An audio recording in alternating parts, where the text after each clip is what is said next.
प्रमाणात यश मिळालेलं आहे, या संदर्भात काय सांगता? काय तुमचं म्हणणं आहे? हे यश भाजपचं आहे? हे यश भाजपचं नाही, हे यश EVM मशीनचं आहे. हे यश दुसऱ्या पक्षाच्या चोरलेल्या आमदार खासदारांचं आहे. हे यश त्या ठिकाणी सरकारी तिजोरीतून स्वतःच्या तिजोरीतून नाही. जे काय रेवडी वाटणं अरविंद केजरीवाल दिल्लीचे मुख्यमंत्री असताना या देशाचे पंतप्रधान बोलत होते. दुसऱ्यावर टीका करताना रेवडी आणि प्रत्येक महिलेच्या खात्यामध्ये 15,000 रुपये बिहारमध्ये न मागता देणं, अशा पद्धतीनं रेवडी वाटपाचा हा विजय आहे.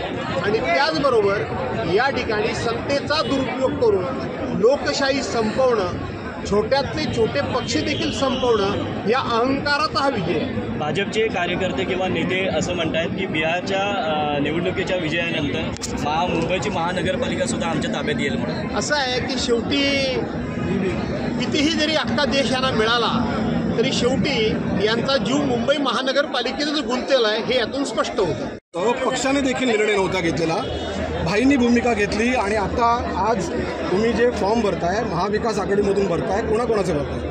असं आहे की सरकारनं हा संभ्रम जो निर्माण केला आहे हा सरकारनं केलेला आहे.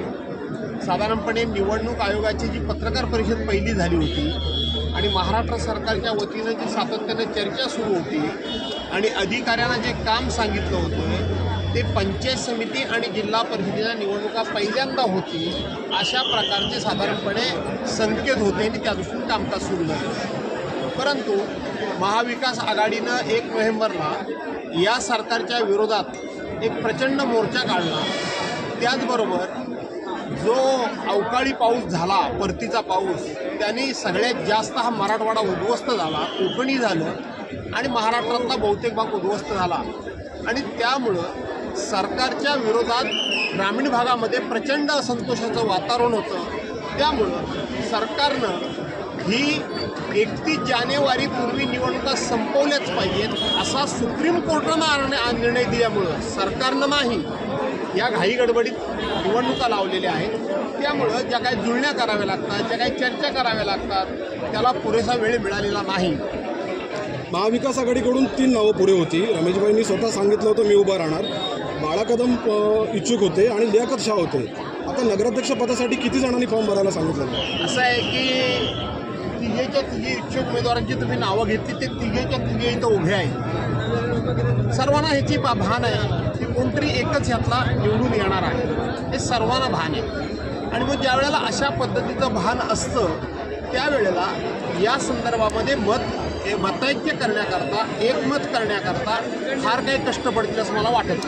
विरोधी पक्षातल्या महायुतीचा अजून गणिताचा तिढा सुटलेला दिसत नाही, त्याचा फायदा महाविकास आघाडीला कसा होईल?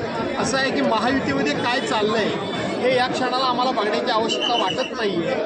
आम्हीच आमच्या लोकांना कशा पद्धतीनं समाधान करू, हा सगळा एकत्रित क्राऊड तुम्ही जर बघितला तर हा क्राऊड बघितल्यानंतर आम्हालाच आमच्या पाठीमागे असणाऱ्या लोकांचं आम्हाला समाधान कसं करता येईल याच विचारामध्ये आम्ही आहोत.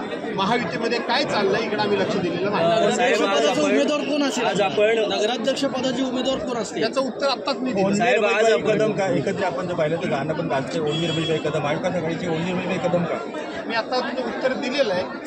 साहेब काय देण्याची आवश्यकता? साहेब आज आपण आपल्या मुलीचा सुद्धा फॉर्म भरलेला आहे, काय सांगाल एकंदर? सांगितलं ना, महाविकास आघाडीमार्फत सगळेच फॉर्म भरत आहेत. त्याच्यामध्ये माझी मुलगी देखील आली, ती देखील एक उमेदवार आहे. ज्या वेळेला अंतिम निर्णयाला आम्ही येऊन बसू, ज्या महाविकास आघाडीचा नगराध्यक्ष पदाच्या उमेदवाराबद्दल तुम्ही 3 नावं घेतली, त्याच्यावर मी उत्तर दिलं की त्याचं एकमत करण्यामध्ये आम्हाला कष्ट पडणार नाही.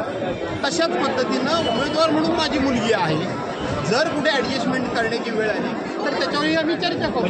महाराष्ट्राचे आपण स्टार प्रचारक आहात महाराष्ट्राचे, तर जिल्ह्यामध्ये आपल्याला कशा प्रकारचं आव्हान असणार आहे? कारण एकीकडे सत्तेधारी पक्ष आहे महायुती म्हणून आणि एकीकडे तुम्ही आहात, तुमचा मुलगा आहे जिल्हाध्यक्ष, काय कसं असणार आहे? मी महाराष्ट्राचा स्टार प्रचारक असल्यामुळं जिल्ह्यामध्ये गुंतून पडायचं नाही असं मी ठरवलं आहे. संपूर्ण महाराष्ट्रामध्ये फिरायचं.